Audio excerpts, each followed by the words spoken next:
Good morning. This is one of those days where nothing goes right because we actually had a welder. I was going to do it outside. The weather has said, no, you're not. So the other project I had in mind was to find out how fast can we get this bed slinger to go before everything just kind of falls apart, or maybe we might destroy a 3D printer today.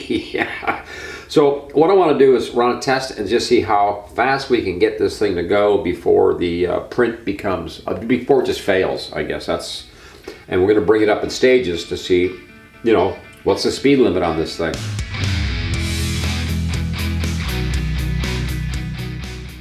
Okay, right before we get to the race part here, this is a machine that is just a bunch of parts. It's not a CR10, so stop typing. Yeah, some people jumped me about the CR10 thing, and I was like, it's not a CR10. It's not built as anywhere near as good as a CR10, but it has proven to be a pretty consistent machine, and we've been using it in production. Found it at a yard sale for $30. It has paid for itself in like the first week or two. It was like, it made the parts we need, so I was really happy with it. Now I did make quite a few modification things to it, but the biggest thing that really threw me off, it was just out of necessity at the time. I put a high flow nozzle in here and was able to double the speed from the default settings. The default settings called for 35 millimeters per second squared, which is slow and is comparable to the original default settings for like a CR10, like the longer LK5 Pro, and also the artillery Sidewinder, the old X1 or X2 I think it is. Those are all bed slingers just like this, same size build plate, very slow machines compared to the hyper stuff that we have out on the market now. Next thing I wanted to do is just some rules about how we're going to do this. I could do a benchy, but that would be not really proving anything, because a benchy requires a certain amount of detail, and it has a lot of consistent, parts in there, like the arcs inside the cabin, the little steering wheel, whatever. It has a lot of detail stuff, and it's great for testing a machine to see how good a 3D printer you have. But if you're running for just high speed, the benchy doesn't really give me what I need. It would be a lie. The benchy would probably not, well, the benchy's not going to be like the modeling I do. The modeling I do is more blocky. It has large curves, some large holes, that kind of thing in it. So that's the kind of speed thing where, whatever the speed is, that would relate to the modeling that I'm doing for 3D printing for the farm or whatever here. So I thought what I want to do is I'm going to design a small block. It won't be very big, so we can, run these off pretty quick. And what I want to do is make this small square block that will be run over and over again, but will increase the speed until we hit failure. Now that it won't be square because I'll round the ends off and stuff, because again, that will add a little bit more consistency to the idea of what kind of modeling that I do, and it would relate to how fast we can go before we make a mess and break the machine or whatever happens. Now the first other thing I ran into was this is one of the products that I use quite often. This is the Overture Easy PLA, but it's only rated up to 90 millimeters per second squared, so it's not high speed or hyper speed, whatever. So we really shouldn't run that for a test, because that sort of already has a constraint on it. So let's run with, and I bought this and it's UJoy Bio. They've been really sort of pushing the idea of sending some more stuff in, and I was kind of like, you know what? I'm kind of running production stuff here. I don't want to interrupt my machines by dealing with something like this, running a great big model. I just don't have the time. The machines are usually not, sometimes they're not available. In fact, this one just finished this morning. That one just finished last night. Same with the other one, just finished last night. I've got them shut down just temporarily, I guess you could say, before we get started again on something. So while all this is nice and quiet in here, we're just playing with this machine. We can do this. Now this is up to 500 millimeters squared. That's what's rated. So in other words, this will run as high. If I want to run 120 millimeters squared or something, the PLA up there, that Overture, might be a problem because of the PLA, not because of the machine, or there's some limitation. So between this and the high speed, high flow, keep saying that, high flow nozzle, we're going to run this up, and we're going to run the speed up and just see where failures come. Now let's make a block and just slice it in Orca or whatever, and we'll just have a look at it, and then we'll run the block faster and faster and see where things fall apart. This is test number 1. This will be at 90 millimeters a second squared, and we're just starting the first layer. It's actually, you know, like I said, it's looking fine right now, but let's see how the block finishes out at this point. And this is the 100 millimeters per second squared speed. We're just starting this print up. Still looking pretty good. The infill is at 20%, and I'm thinking the infill might be where we see the first failure. But I guess we're going to find out, because after this, we're going to jump to the next speed. All right, this is at 110%, 110%. This is at 110 millimeters per second squared, which is technically exceeds the machine's ratings even for, you know, 100 millimeters a second. So we're looking good so far. I'm not sure where the failure speed is going to be, but I am noticing a slight problem with the infill at 100. So at 110, I'm wondering if we're going to see even more problems. This is at 120 millimeters a second speed squared, and we are still, looks like we're still doing just fine. But when we finish this one, we'll jump to the next one, 130. This is at 150 millimeters squared speed, and we are still, looks like we're doing fine. The infill still looks a little sloppy, but really nothing, no layer line separation or any weirdness going on. So I think our next test, I think we might even crank it up to 175 and just see if we can't get some failure going here. This is, I think, the last one. This is 250, and it's really, I'm pretty sure this is pretty much going to be a failure, but the 200 showed a little bit of a failure, and so this will just amplify the failure problems at this point. So I think we've reached the speed limit. We haven't really crashed the machine like I was expecting, but I was expecting to come up at least short of the filament or something really major go wrong, but really the only thing that's happening is we've got a little bit of layer line separation at the high speed, which means we've, you know, maxed out the machine. Okay, I'm going to use this camera here because it should take up pretty good close-ups. The 90, okay, there we are. The 90 was fabulous. Really didn't see any problem.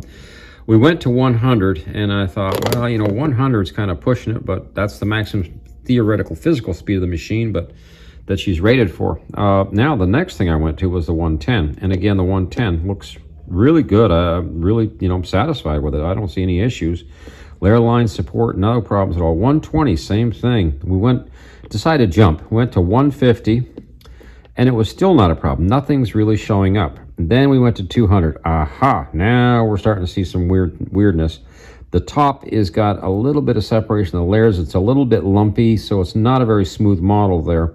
And I thought, well, let's just take it to the last possible speed. And this is what really set the alarms off. And the slicer, even the slicer showed me yellow and said, you know, you're going too fast. And here's what we looked at was the 250 millimeters per second squared. Obviously, you know, you're just going too fast. This whole top is really rough, actually. There's a lot of separation into the lines. So it's not a very, physically not a very good model. Now, I just want to flip this over for a second here. I just want to show the bottom. Bottom's beautiful, you know, sides. Looks a little wavy, but that's the model. Okay, that's not really the machine at all.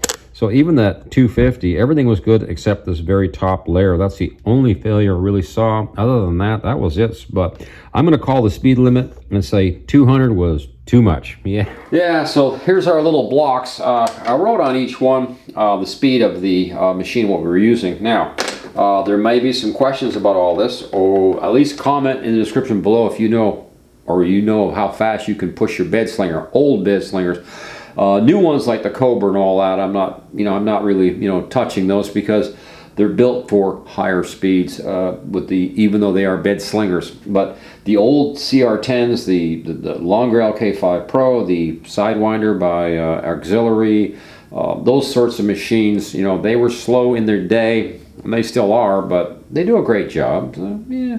Anyway, what surprised me was I started at 90, which is already, I think, above what I thought, you know, this thing would maybe be able to handle, and I was really surprised. And so I think there'll be some questions about, well, how is it that you're able to run so fast? And I think we covered it. It's a high flow nozzle. We were had to swap out already because this is needed for production tomorrow. So I set it up so we can start running tomorrow again. But the high flow or the high speed, the hyperspeed PLA from, in this case, the UJOY Bio filament was probably helpful in this case. Just, normally I know if you have an old printer like this, you probably wouldn't go out of your way to buy the hyperspeed, rated for 300 to 500 millimeters a second squared speed, whatever. But you might want to look at it if you're printing things that you want in a hurry, because it was really surprising. This was the slowest one was 18 minutes, and the fastest one was about 16 minutes, which is not bad. It was the time was coming down as to how long it would take to print each of these. Also, I use a PEI sheet so I can get my stuff off pretty quickly, and I really like the PEI sheets. I've got a new low heat pad coming in that we'll do a show about, that doesn't require as much heat, and it's supposed to be really sticky and great with PLA and stuff. We're going to find out, we'll see about all that. But in the meantime, I went from 90, and at some point we lost the clip at 200.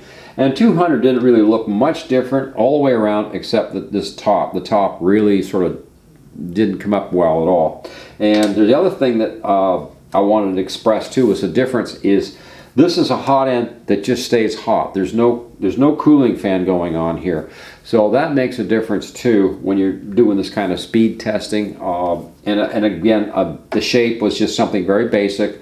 A square block with a little round corner on one end or something. Just something that would give us a proof of what we could do for speed, because a lot of the shapes and what I deal with sometimes is kind of like that. It's kind of square, rounded corners, a little bit of depth and stuff, but really not a whole lot going on. Nothing like a Benchy where you really have a lot of detail in the model going on. So that's one of the reasons why it's kind of interesting to me, and maybe you folks, to find out what kind of speed can you get out of an old bed slinger. And I would say that we definitely up to 150 we were doing great, we were doing fine. Now would I run that? I don't know. If it was a prototype modeling and I just wanted to get it out quick, I probably would, but if it's a production item that, say, I'll just give you an example. If you say you're selling it on Etsy or something and you're worried about good quality modeling going out to your clients, then you would probably use a slower speed just to make sure that you've got good bed adhesion, good layering, everything's working great. Also the settings, some other settings here. I ran 220 on the nozzle, so I ran heat, with that high flow nozzle. I think that's important to remember that, these are things that will make a difference in how much speed you can or cannot get out of it. I checked my stepper motors. They were pretty warm. They were not really hotter than they ever seem to be when they're just running a production item. So I'm going to say that the steppers didn't show any strain or problem, even though we were running a lot faster than what the machine is theoretically rated at. What's it rated at? It's rated 100 millimeters a second squared. That's what it's rated for. We went more than double that, but you could, by the looks of it, run 150, and I don't think you'd be blowing anything out of the water. Now, if you had a cooling fan on this, there could be some changes to that speed. You may have some different problems. I'm thinking that you may see some layer problems with adhesion, and you may end up pulling, if you're not getting enough out there in time, you might pull on the model and cause a problem, and things will fail, whatever. The other thing too is there was no line separations. There's really no layer lines in here, nothing. So that is truly, I was really amazed. I was surprised because I was pushing so much speed. It was like, let's see where this thing goes down. So I'm glad we tried this. I've learned a few things. Now, will I apply it to my production items? Not really, but I'm already running twice the speed from default settings, and I was worried that was like I might be near the edge of some disaster. Apparently, I am nowhere near the edge of the disaster. I could easily increase my speed another 20 or 30% for production needs. That is amazing. Anyway, love to hear some comments about all of it, and just hear what you guys think about, old slingers. It's not a hyperspeed machine. It's not anywhere near, hypers are It's a whole nother world. But I'm sort of surprised at what I was able to accomplish today. And it's taken, I hope you appreciate it, it's taken me all day. Each one of these, and running them off and changing the script in the slicer to go back to reload and run this. I was surprised. It ate up my whole day messing around with this just a little project sometimes. But yeah, it does. So to get your speed up, I wouldn't be quite as scared in the future to increase the speed on a model in the slicer. Oh, I use Cura. I don't know if I mentioned that or not, so I'll just mention that I was going to use Orca, and then I was like, I'll just use the old original Cura slicer for this particular setup. And through Cura, like I said, at I think it was around 200 or maybe even 150 or something, we got this little yellow line over the speed thing in the software, basically telling me, you're running, you're pushing, your limits, kind of thing. Like, yeah, I am. Yeah, I know it. Let's go. Let's do it and see what we can get. If you didn't have a lot of fuss over the 250, like I said, this is really bad. Yeah, it's pretty raunchy. It's a little bit cheesy. It's a little wavy. It really didn't come out well at all. But if that was acceptable for a prototype modeling or something you were doing, then theoretically you could run 250. And I'll tell you right now, you're not getting a benchy out of that speed with this machine. You might get a raft with a pole or something, but there won't be a benchy coming, no benchy boat coming out of that thing. But it is pretty raunchy looking, and it's like it would be.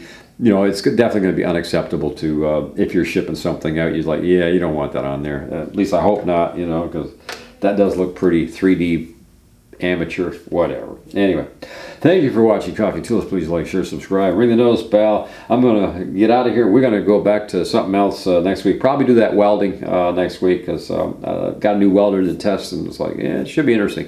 Got some new welding rod and everything with it, and I gotta get out of here. Over and out.